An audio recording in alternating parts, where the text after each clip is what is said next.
The God that we serve is a God of integrity.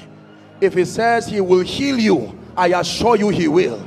If he says I will lift you, I assure you he will. Hear me, oh man of God. If he says this is the year when your ministry will find visibility from any location on earth, dare to believe him.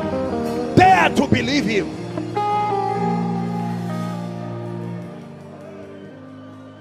If he says this is the year that your business will rise, don't be like the heathen. Be like Abraham, our father of faith. The Bible says he considered not the deadness of Sarah's womb. He barakasho barakata. He la barotes ke barodasia da baritashia. He barus ke brande ke barudia salaba. Listen, please sit down.